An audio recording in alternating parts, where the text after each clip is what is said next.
nipeleke mafichoni, niketishe darasani, nifundishe vya mbinguni, nikujue zaidi. Nipeleke mafichoni, niketishe darasani,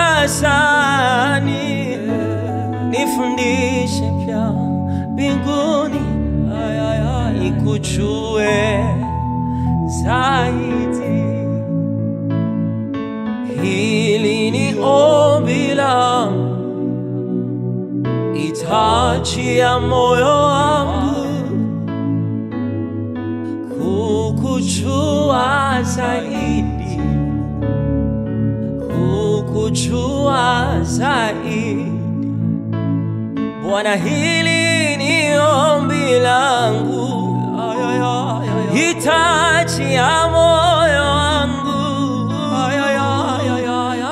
kukujua zaidi, kukujua zaidi. Hili ni ombi langu, hitaji ya moyo wangu, kukujua zaidi, kukujua zaidi. Nikujue zaidi ya fahamu zangu, nikujue zaidi ya ujuzi wangu, nikujue zaidi ya ninavyojua, nikujue, nikujue,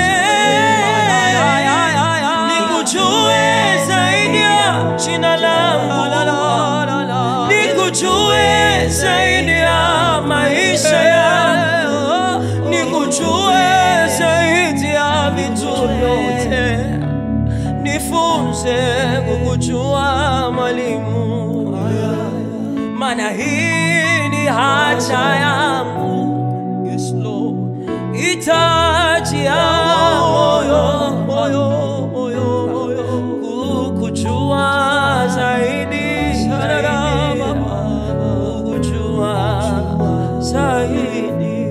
Mimi nipotee, onekane maishani mwangu, nielewe yaliyo ya mbinguni, unijaze maarifa ya mbinguni, nijaze hekima, nikujue zaidi.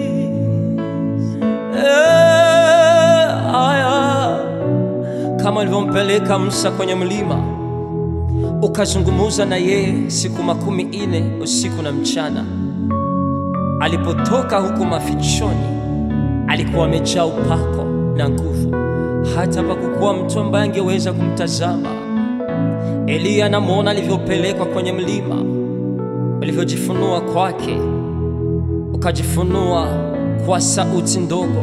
Baada ya dalili zote zilizopita machoni pake, tetemeko au pepo mkali, miamba kupasuka, na mimi Bwana nataka nipelekwe kwenye mlima huo ulioguswa, ambao Paulo anashuhudia akisema, nimemwona mtu akipanda kwenye mbingu za juu, hata akasema maneno yasiyosemwa, akasikia maneno yasiyosikika.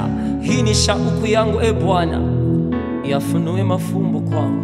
Nipeleke mafichoni, niketishe darasani, nifundishe, nifundishe, nifundishe mwalimu.